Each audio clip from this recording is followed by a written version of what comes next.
Well, greetings. Welcome to the Dividing Line. We were just testing with the friendly Calvinist, Keith Foskey. I'll be doing a three-part conference at his church in Florida. Originally thought of driving all the way down there, and then we decided that's a long ways to go. But we decided to try to do this remotely, which we're going to do. And hey, stuff has come a long ways. Streambox and Zoom and platforms like that. We may have a few glitches along the way, but it does allow us, and it's a whole lot cheaper in the long run, especially with gas.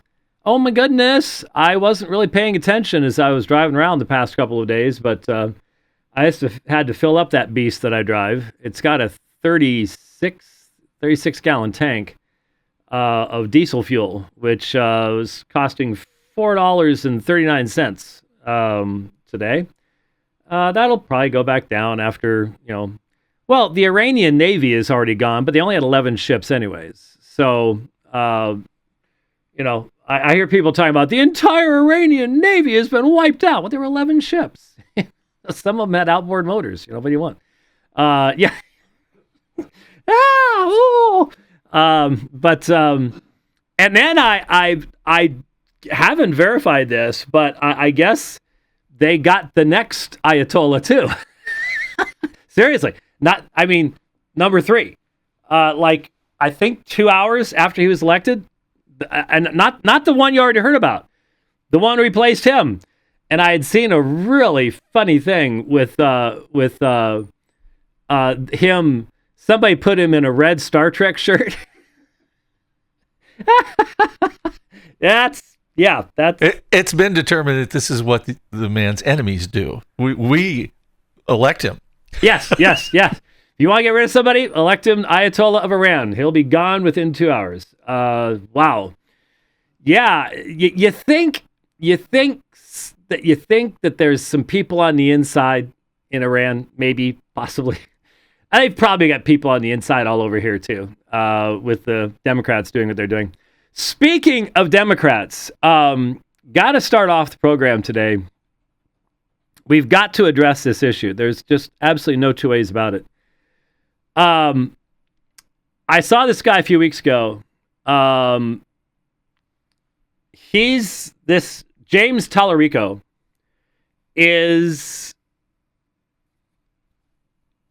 the exact representation of what the PCUSA has become. Now, the PCUSA, Presbyterian Church, United States of America, PCA, Presbyterian Church USA, you've got your spectrum from your super conservative OPCs to your PCA to the PCUSA. The PCUSA is the left wing, all the major denominations. This is what happens over time. It's just what happens over time. And, Baptists are the best at it, dividing that is. But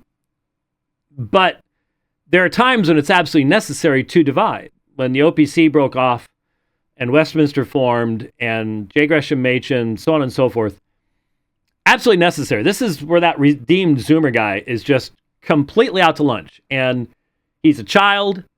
He's childish in his thinking. He's not mature. He will not listen. He thinks he's got it all figured out. So he's staying in this apostate denomination, PCUSA, to try to reform it and bring it back. And it's foolishness. I have a dear friend, and he is a dear friend. For years, he has been working to try to elect conservative school board members in the district he lives in back in Missouri. And he's gotten involved. He doesn't, he's retired, so it's not like he has kids in the system. I'm not sure what his granddaughter's doing as far as that's concerned, but, and grandson. But, at first I was like, oh, okay, but, and they actually had a little success initially getting some conservatives, elected to this thing. But then the NEA found out about it, and all they had to do is throw a bunch of money at it, and they've reversed stuff. And most of the people in the district don't care. Hardly anybody shows up to vote. So he's out there putting up signs and doing all this hard work. And it didn't take me long to start going, bro, you're trying to clean house in Moloch's temple. You're trying to bring reformation to Moloch's temple. I mean, that's what the educational system is in the United States. It's Moloch's temple. It's a pagan temple. It's run by purple-haired nutballs, half of which may well be demonized.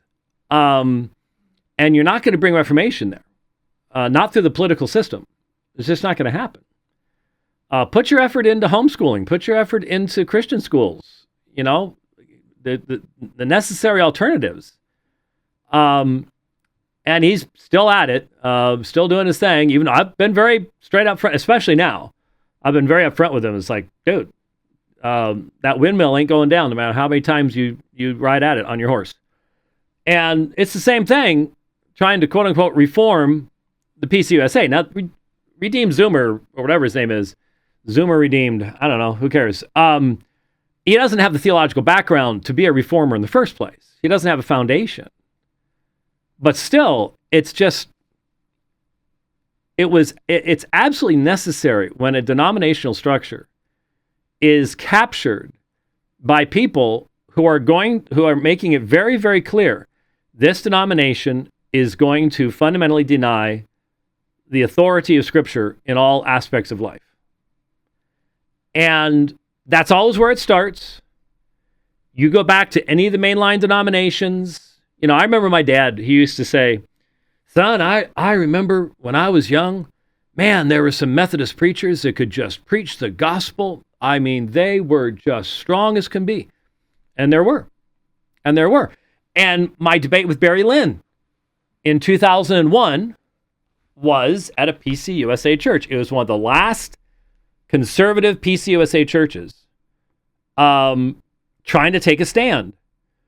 And so, you know, I honor the fact that there were believers in the PCUSA, but you've got to recognize once apostasy has taken place and the patient has died, you don't sit around putting makeup on the corpse, which is what you'd be doing now.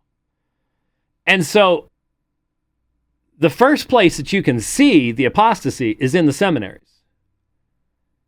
And this James Talarico, it has an MDiv from the PCUSA seminary in Austin. Okay, so this seminary would have two left wings if it was a plane. All right, there's no balance here. You need to understand something, folks.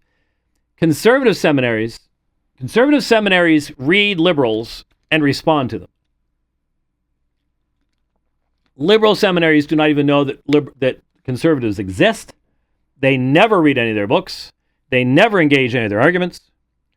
Believe me, I've engaged with Bishop John Shelby Spong. Okay, I know these people. I know how they think. He was Episcopalian. I realize that. They don't think that conservatives have an IQ above 20, and so they don't read our books. They've never heard the other side. They think that their drivel is all there is. They just accept it as absolute given fact. And so that's where this guy's gone to school. And I've noticed now that I started seeing a few things coming out over the past couple of weeks as the run-up to the primary. Well, he just bounced Jasmine Crockett.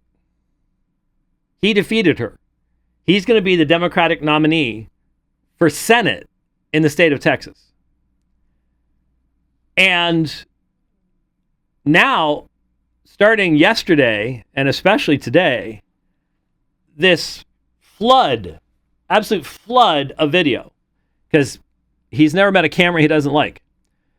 So a flood of videos of this Talarico and his absolutely wild-eyed leftism are all over X now. I mean, somebody's digging them all up. Protestia is doing it. Everybody's just cranking this stuff out. And it's not difficult to do because he speaks in churches all the time. And I think maybe that's why he won. Is the idea is in Texas, hey, maybe he'll sort of go down the middle, and even if the people on the left don't necessarily like him because he looks like, I think Al Mohler described him as the American grandson. He looks like the grandson all grandparents have in the U.S. He looks like a nice, well, he doesn't really look like a Texan. He looks like somebody from Austin. Austin, of course, is deep, deep, deep blue. Would fit in much better in California than it does in Texas. But anyway, maybe they're thinking, let's take this out of the middle. We'll get the stuff on the left anyways, and this way we can win. Now, he is a radical. He's a radical in everything. He's as left-wing as, what was that guy they kept running in Texas? Beto O'Rourke, whatever his name is. He's just as radical as that guy in his politics. But he's well-spoken. And he's clean-cut. And he just doesn't ooze. O'Rourke was just creepy. Totally creepy. So here's what you need to understand. This Talarico guy, this isn't unusual for PCUSA. This isn't unusual for seminaries in the PCUSA or in the United Methodist denomination or amongst the Episcopalians or the ELCA Lutherans. The stuff you hear him saying is what is being taught in those schools.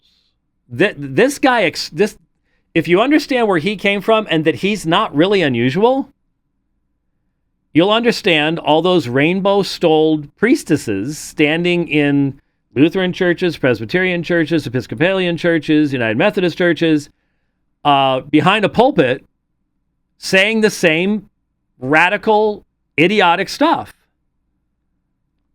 Now, would this guy ever debate? Maybe after the election, if he loses it. Possibly. They're never going to allow him to do it now. Now, Bob Gagnon, Robert A.J. Gagnon, is down in Houston.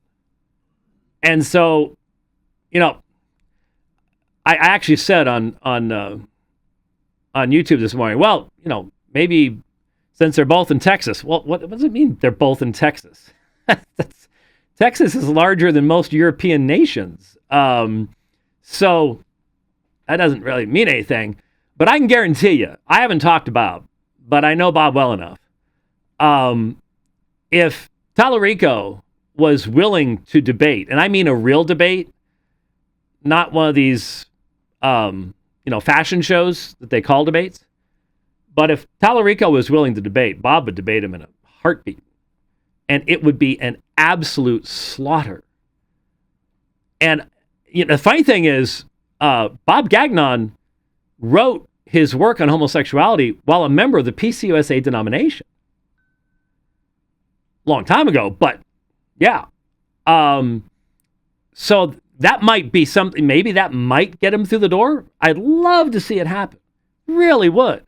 But it would be an evisceration of this guy, because you can just tell from what he's saying, he's just repeating the same drivel that he was spoon-fed in seminary, has never even considered the other side. Not even close. So you're going to be hearing a lot of stuff. So let's hold on a second here. This is going to sit here and... Before we go further. All right, let me you got to do the expand the duty here. Okay. This is only 30 seconds. Nice and short. All right? But you just got to listen to this. This is St. Andrew's Presbyterian Church. I can guarantee you, given what's in the background, it's PCUSA. Here you go. Before we go further, I want to acknowledge that our trans community needs abortion care too. Defending trans Texans is something we have to do every day at the state capitol. And you better believe I'll be giving sermons on that too. So when I use the word woman, it should not be understood as an exhaustive term, but rather as a lens through which to understand, examine, and interrogate patriarchy. Similar to how we specify anti-black racism when Okay, so here's Talarico, and yes, he just said that the trans community needs abortion care. Okay, so here's a man who hates language because words have meaning. There is no trans community. There may be people who have sexual predilections and confusions and rebelling against God that get together and pretend to be a community, but there is no trans community because there is no such thing as transgenderism. It's an impossibility. It's a fantasy. And it's a heartbreaking fantasy because so many people die of disappointment when they believe the lie that there is such a thing as transitioning, when there isn't. It doesn't happen. It can't happen. It's against the laws of nature. It's, when I was in high school, I would have loved to have played in the NBA, but ain't going to happen. So he hates language. And and then, of course, the very use of the term abortion care can only be said by a person who is either completely mind-numbed or they have been so evacuated of morals and ethics that they're willing to rape the English language. There's no such thing as abortion care. That's like saying right now, the United States and Israel are giving Iran explosive care. Okay? It's the same thing. Same meaning. Abortion involves the murder of a human being. And we're going to look at some of his incredibly... Again, he will never defend all this stuff because he knows he can't. He knows it would be absolutely disastrous if he did. But can you imagine? I mean, I'd debate him any day on any of these subjects. Transgenderism, homosexuality, abortion, you bet. But there are probably better people to do it. Can you imagine him debating Bob Gagnon? Not going to happen. Can you imagine him debating Jeff Durbin? Yeah, I don't know. The contrast of his baby face versus Jeff's beard, which is getting grayer and grayer with each passing week, I notice. I hope that has nothing to do with me, but it might. Those would be great debates to see. So here's the next one, and again, I have to let it stop it, and then expand it. That's just the only way that it works here. And expand. And here we go. Trans children are God's children, made in God's own image. There's nothing wrong with them. Nothing at all. They are perfect, they are beautiful, and they are sacred. Bullying children is immoral. It's a sin, a special kind of sin. So, trans children are made in the image of God. Utter blasphemy. And he should know it. He could know it if he would have done any serious work on his Masters of Divinity.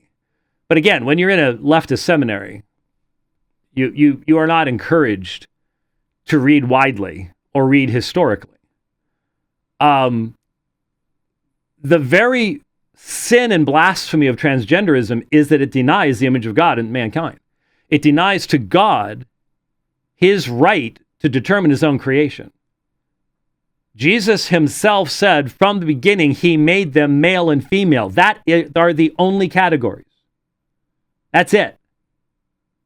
If Jesus is your ultimate authority, which of course in leftism is not the case. But this is the abuse of a heretical form of Christianity to promote the idea that, well, there's different viewpoints on this. We really don't know. Those folks, they quote Jesus, but he quotes Jesus too. And can you see how now in our society, now that you're no longer taught how to think, but what to think, can you see how the people who've come out of the public educational system are going to hear this and it's like, well, I don't know. There's good people on both sides. So I don't know. We really can't make a decision. That type of thing. That's the whole purpose to all of this. It's not that anyone really takes it seriously. But yeah, that's who he is. Now, I've got some more to play here real quick. Time's going by. But a guy, when I was commenting on this, asked me a question. I said I'd talk about it briefly on the program. He said, Redeemed Zoomer argues that if I would leave this PCUSA church, I would be guilty of the sin of schism. James, on what biblical ground would you justify leaving this church? You cannot schism from heresy. You cannot schism from a church that denies the lordship of Jesus Christ, the inspiration of the scriptures, and his fundamental right to determine his own creation. Okay? You cannot be accused of schism from the temple of Baal, from the temple of Moloch. All right? Schism takes place in the Christian church. And when someone says that the trans community deserves abortion rights, this is someone who has blood dripping from their hands, the murder of innocent children, and talking about sexual rebellion, and this is a church? Yeah, church of synagogue of Satan, but it's not a church. You can't schism from the synagogue of Satan. So there's your biblical justification. I don't know how you got into the church in the first place, other than maybe it was, just a tradition, and you all of a sudden woke up one day and wow, it changed. I understand that kind of thing can happen. Okay, this is going to be another one where I have to stop it. In the Gospel of Thomas. Yeah, you know where this one's going. Okay, I don't know how many years ago it was in story time with Uncle Jimmy. We read the Gospel of Thomas. It's only 114 sections long. It took us a little while, but we read through it. Gave the background, the textual problems, minimal textual witness to be able to really determine original reading, things like that. But the fact that this is a gospel that has been deeply influenced by the early Gnostic movement, and hence comes from a completely different worldview than Christianity or Judaism.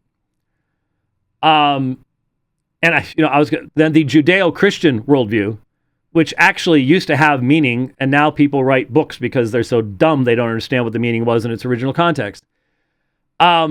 Specifically, there is a worldview of a singular creator who makes all things and gives his law to his people and has the image of God. And those are the things we're talking about when we talk about the combined testimony of the Old Testament and New Testament together. Okay? That worldview, Gnosticism denies. It doesn't come from that worldview. And it fundamentally denies that worldview. That's what the Gospel of Thomas is infected with. And we read to you the 114th section, the very last section of the Gospel of Thomas. And at the time we explained, if you understand Gnostic theology, if you go into the eons, if you understand that, for example, Sophia gave birth to the demiurge because she contemplated the one apart from her consort. She's female, he's male. And this gave birth to the demiurge, which created the physical universe. Okay, it's pretty complicated, isn't it? Yeah, Gnosticism is a mess. And it's completely separated, utterly, from biblical Christianity in all forms. Okay, it's just completely out there. All right, so we did all that stuff and put this on silent. It wasn't doing anything, but funny how your mind goes, you forgot to silence your phone. So we talked about all this stuff. Well, here he is, and he's going to try to bring in the Gospel of Thomas. Now, again, not uncommon in leftist seminaries. Rehabilitating Gnosticism is great for them because they're trying to redefine the Christian faith. Anyways, they hate the Christian faith. They want to redefine it. They've apostatized from it, denied it. So why not bring the Gospel of Thomas in? Cool. Funsville. Now, there is only one truly encouraging thing about what I'm seeing in this video, and watch for yourself. I see exactly one person in this audience that's under 60 years of age. And that's pretty much true of the PCUSA. The PCUSA is dying. Well-deserved death. But remember, Union Theological Seminary died 125 years ago. And it's still walking around. It's the Walker Seminary. You know, it's the Walking Dead. That's what they are. So they just keep on going and keep on inhabiting the buildings that believers built a long time ago and running off the money that they donated a long time ago. So here's Talarico and the Gospel of Thomas. In the Gospel of Thomas, which was later omitted from the Bible by church officials. Okay, I got to stop there. I'm sorry. Again, he would never debate this type of stuff. That is a bald-faced lie. It is a lie. Completely. The Gospel of Thomas was never considered canonical by anybody but the Gnostics. You will not find the Gospel of Thomas in any manuscripts. When you first, for example, we do textual criticism around here. We talk about the earliest manuscripts like P66, P75, P45, right there. Okay, the earliest manuscript we have that has portions of Matthew, Mark, Luke, John, and Acts. Any Gospel of Thomas? Nope. It was never considered, never discussed. It was another religion. So to say what was the term that he used? Was it deleted? This is such a short clip. Let's find out again. In the Gospel of Thomas, which was later omitted from the Bible. Later omitted from the Bible. Well, if you mean that all books outside of the canonical books were omitted from the Bible, then you can say everything was omitted from the Bible. But he's trying to say something here that maybe it shouldn't have been omitted from the Bible. That would tell you a lot right there. But nothing was omitted. No one ever suggested that this concoction of insanity should have been included. But leftist wackos today love talking about the Gospel of Thomas and the Nag Hammadi Library and the Apocrypha of John, and people love throwing stuff out there, rehabilitating stuff that died a long, long time ago, because it allows them to publish papers and to fundamentally undercut the authority of the teaching of Scripture itself, which they don't believe anyways. So, yeah, there you go. By church officials. The Gospel I'd like to know what church officials specifically that was. of Thomas quotes Jesus as saying, when you make the male and female one and the same, when the male is not male, when the female is not female, then you will enter the kingdom of God. Isn't that wise? Isn't that deep? No, it's neither of those things. And if you understand the eons and their consorts and what happened with Sophia, you realize this has nothing to do with Christianity. So what is this guy doing talking to these people? Well, he's confusing them. That's all he's doing. They're simple people, and they don't have a foundation, and they don't have anybody to lead them. And so wolves like this come in amongst the sheep. And he is a wolf. James Talarico is a wolf. There's absolutely no question about that. He is one of those described in Acts chapter 20 along those lines. Okay. And then, hey, Joe Rogan, here we go. Let's. But I say all this in context of abortion. Okay. And. But I say all this in context of abortion because before God comes over Mary and we have the incarnation, God asks for Mary's consent, which is remarkable. I mean, go back and read this in Luke. I mean, the angel comes down and asks Mary if this is something she wants to do, and she says, "If it is God's will, let it be done. Let it be. Let it happen." So to me, that is an affirmation in one of our most central stories that creation has to be done with consent. You cannot force someone to create. Creation is one of the most sacred acts that we engage in as human beings, but that has to be done with consent. It has to be done with freedom, and to me, that is absolutely consistent with the ministry and life and death of Jesus. And so that's how I come down on that side of the issue. So what he's saying is he twists the story, and Catholics do the same thing. Catholics do the same thing. There could not have been redemption without Mary's yes. No, it was announced to her what was going to happen. That's not a matter of forced. She submits to God's will, but that is not some asking her permission type thing. And so he twists the story all to justify the murder of unborn children. That is the perversity of this.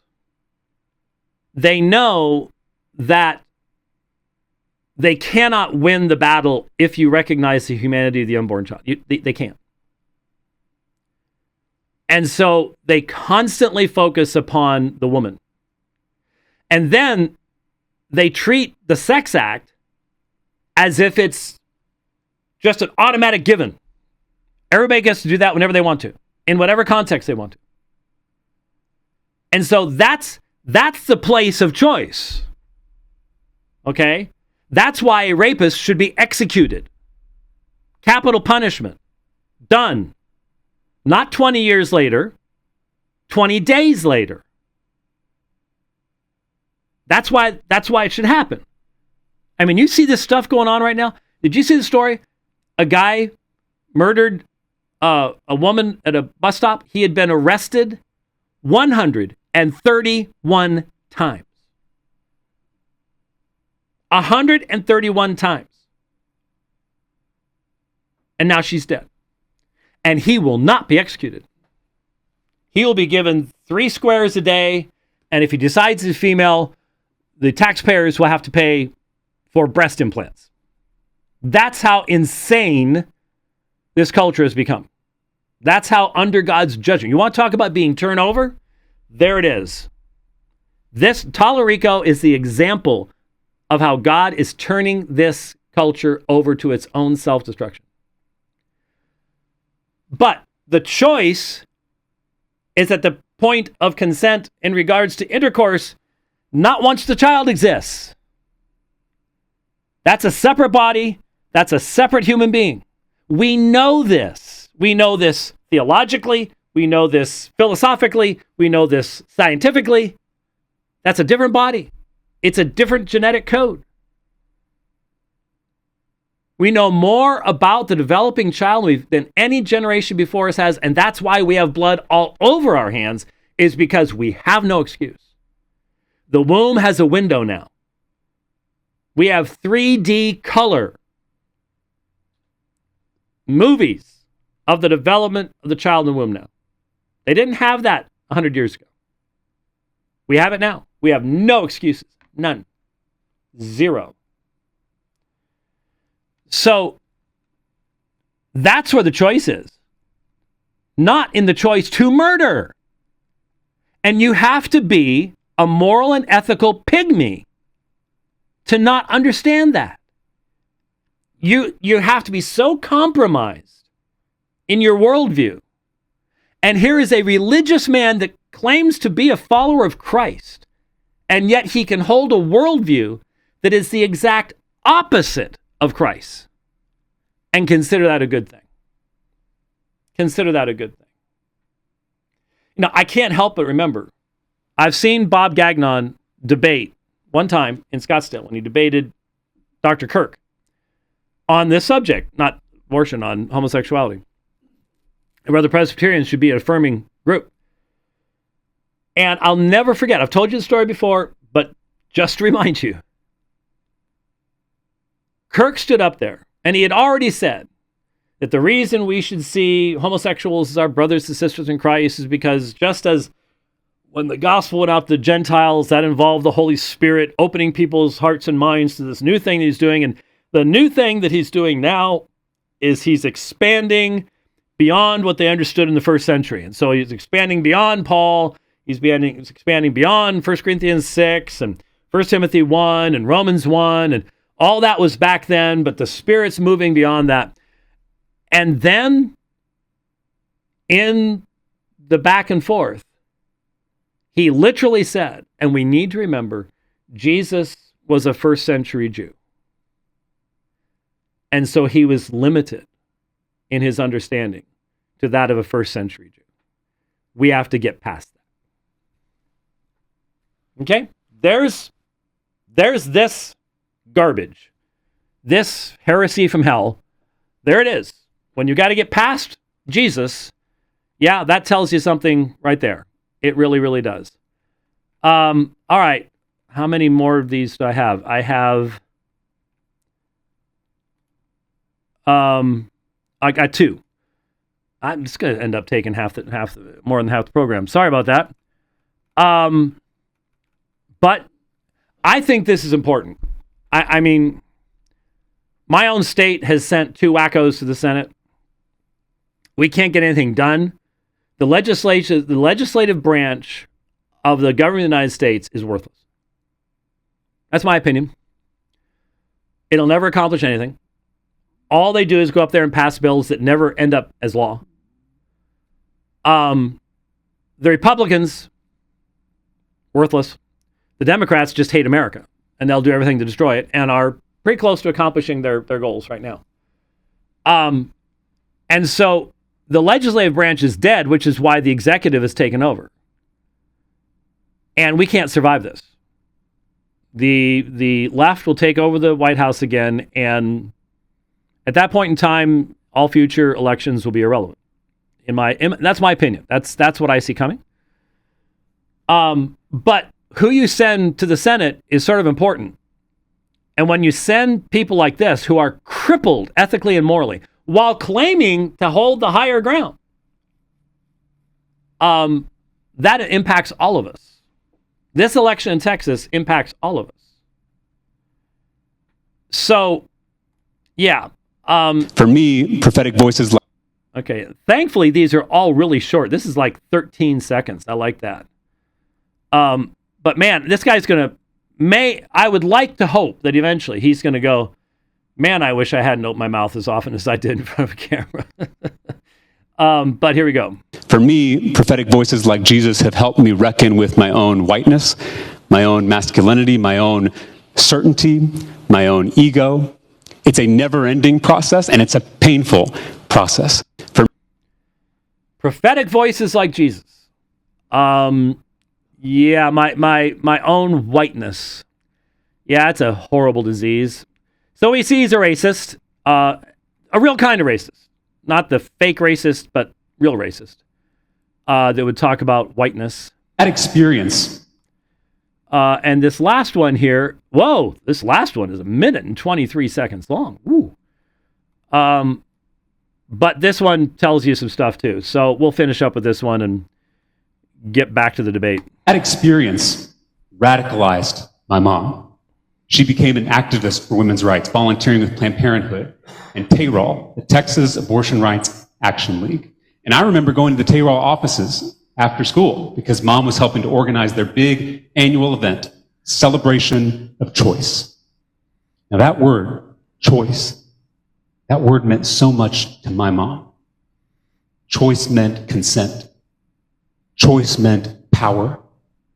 Choice meant freedom. I remember when we were driving home from nights at the TARAL office, I was in the passenger seat, mom would turn to me and she would remind me, women will never be free until they belong to themselves. Women will never be free until they belong to themselves.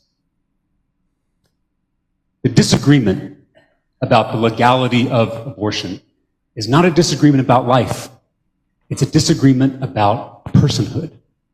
No one disagrees that an embryo is biologically alive. We each have trillions of living organisms inside of us right now as we sit and talk in this sanctuary.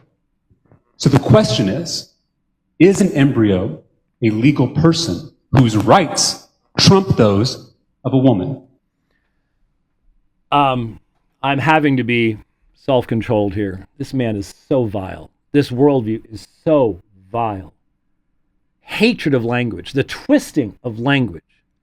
We have trillions of beings living inside us. You don't have human beings, you moron. You moral pygmy. Who are you lying to? How evidently, maybe this kid, and he does seem like a kid, maybe this kid is just simply the mind-numbed zombie of a mother who he was just describing as running around out there wanting to kill all the babies she can find. Okay? And maybe that just pretty much wipes you out. Okay, I get it. He was just saying that's what she's doing. Planned Parenthood, TAROL, which is, NAROL is the national group, TAROL the Texas group. But you have bacteria living in you. Are you comparing the baby to bacteria? Are you? Sounds like it. Well, it's biologically alive. Well, what is it? Is it canine, feline, bovine, or might it be human? We can determine this. Where did it come from?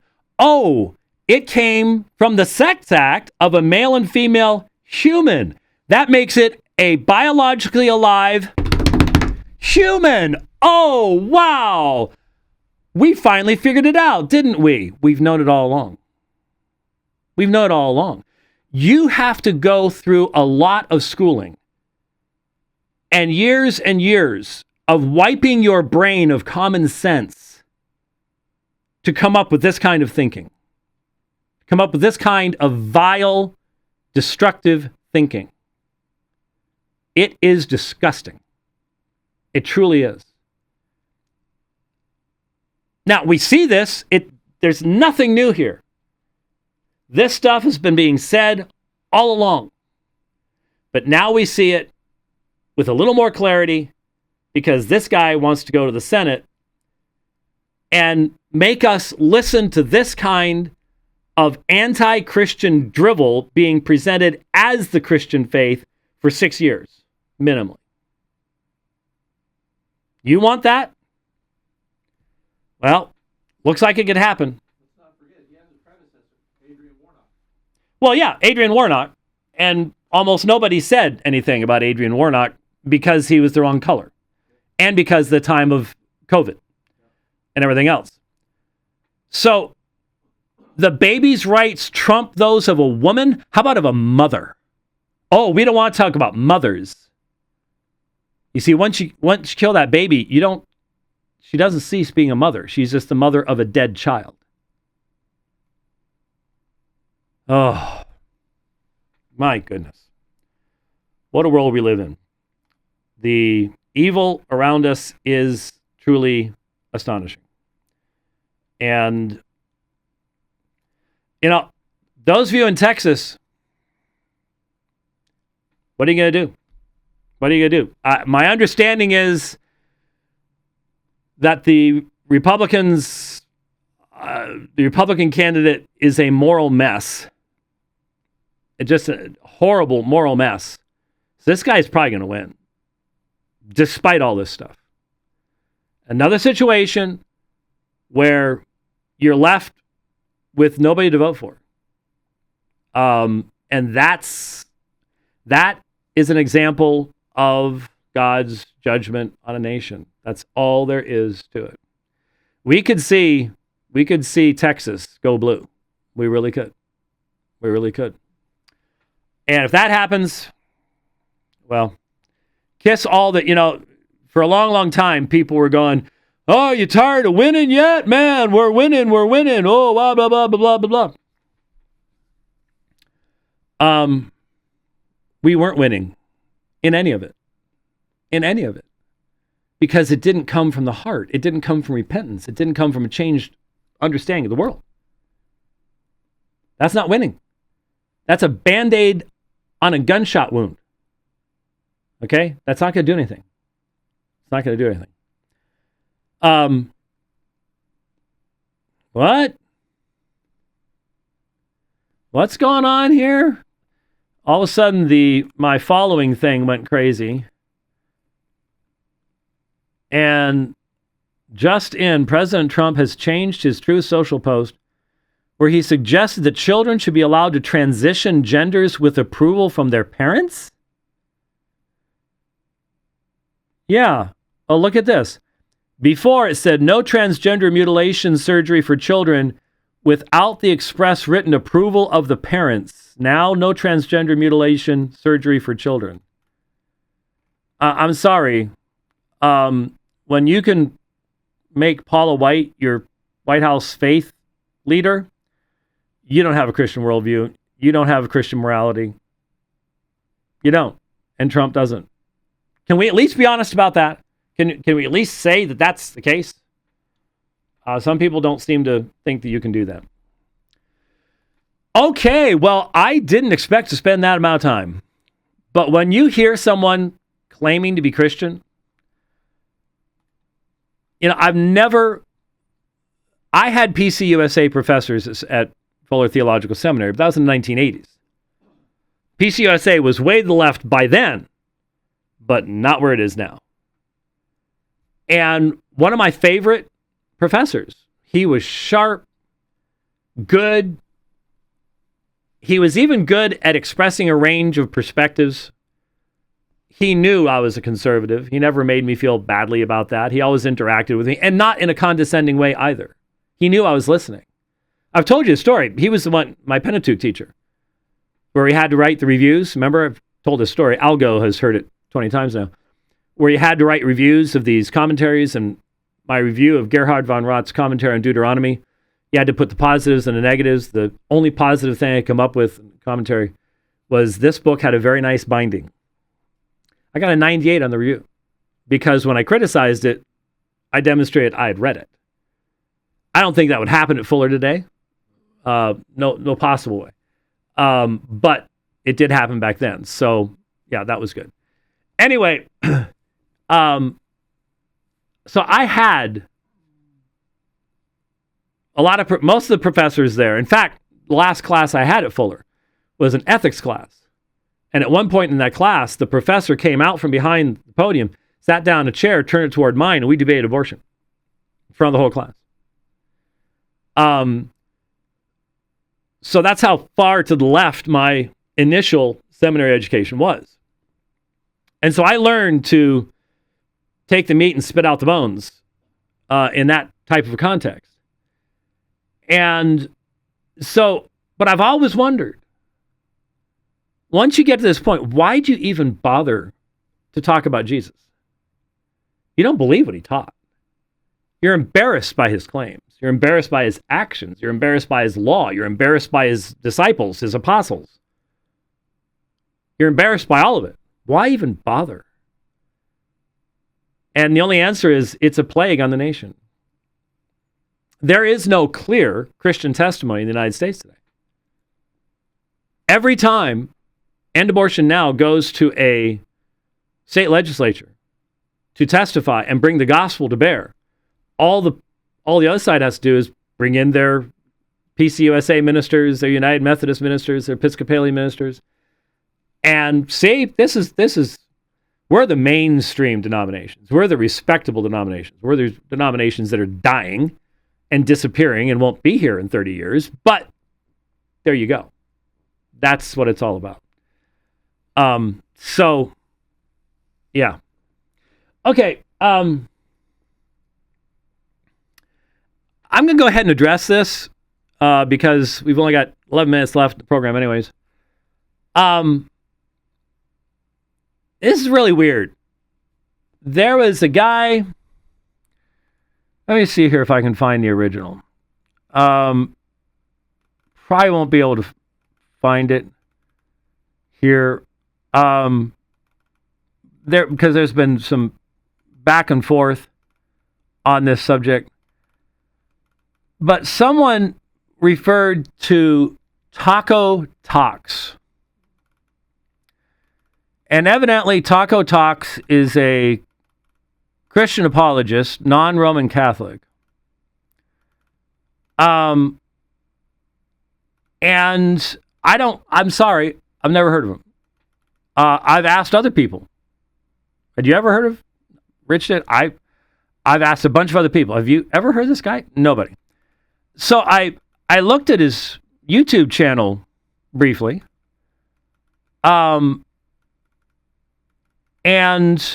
yeah, here it is. Yeah, here it is. So a guy named, okay, so I had responded to Bishop Jaxie, who, again, is one of the worst of the Catholic apologists online. Very shallow. Doesn't know anything about what he's talking about. Doesn't listen to the other side at all. And he had, to be Protestant is to believe every Christian before you was wrong and that you, alone with your study Bible, finally got it right. Well, that's not even hardly worth even reading.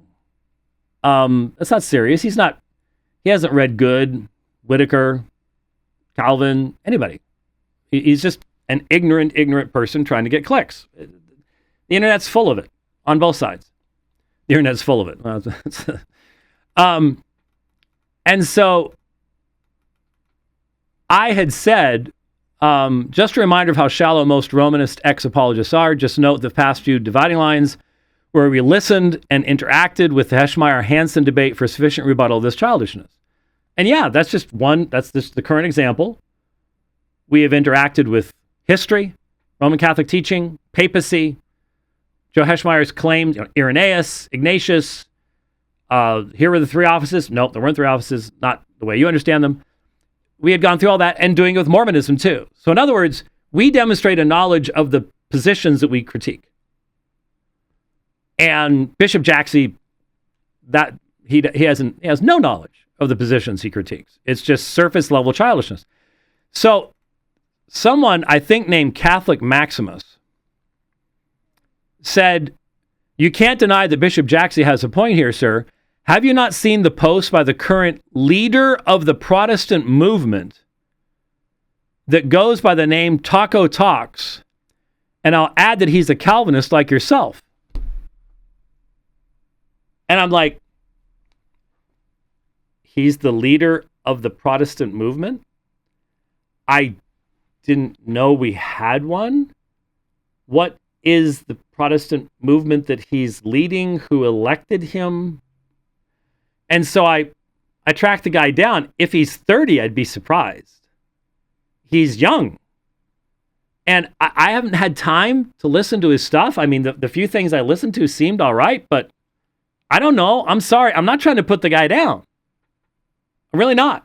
I want to encourage young guys that are doing solid work, especially if they're in the church, doing it in cooperation with the church, not just seeking their own stuff. I did notice he's got this store and all this Taco Talk stuff, and it seemed like he's pretty much focused just on YouTube videos, which, okay, I guess that's where we are now. I've got plenty of YouTube videos, but not this kind of stuff. So I don't know. I'm not trying to put the guy down, but he seems very young, and I doubt he's ever taught anywhere. I don't see any basis for believing he's graduated from any meaningful programs or gotten any kind of basis like that. I don't know. But here's this guy, and he's the current leader of the Protestant movement. And I said, what? The what? Who? Current leader of the Protestant movement? You are kidding, right? And he responded with Trent Horn interviewed him. So if Trent Horn interviews you, you become the leader of the Protestant movement? So if I interviewed you, would you become the Pope? Right? It's just as silly. It's just as vacuous as this.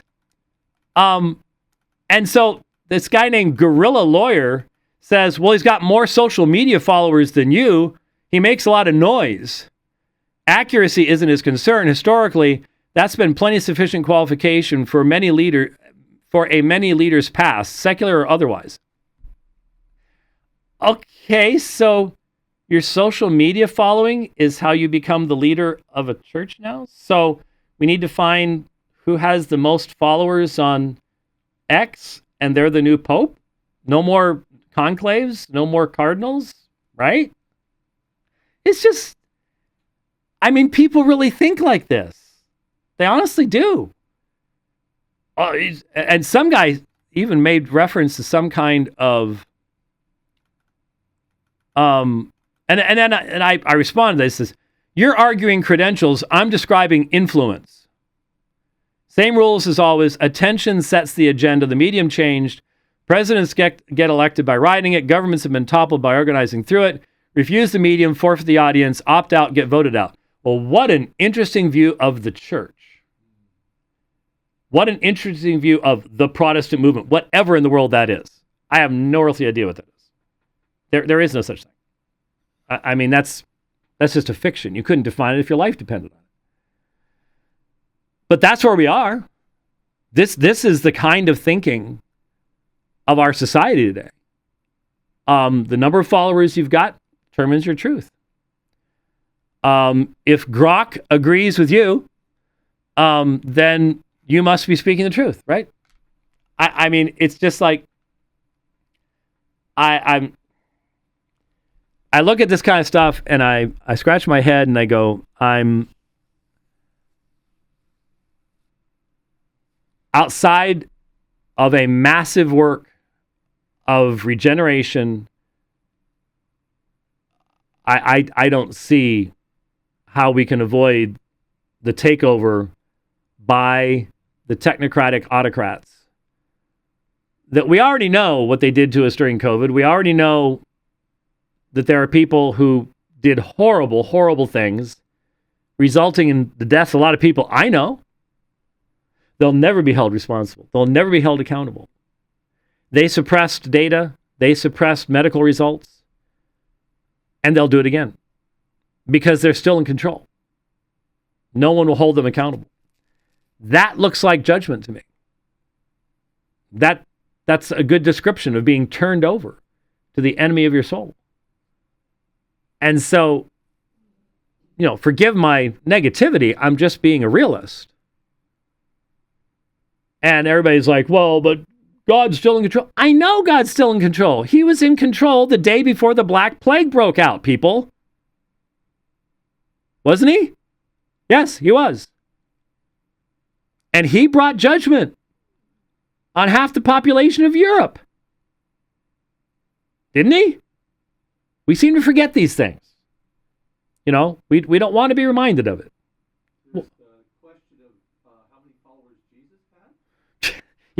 Yeah, Jesus' social media account wasn't all that good on the day of Pentecost, to be sure. Yeah, but anyway, just amazing to try to interact with people and realize how effectively the American de-education system has been in causing people to be able to be so easily manipulated, so easily controlled by argumentation that even 50 years ago would have been laughed right out of the room, but now is taken seriously. So anyway, pray for Christians in Texas.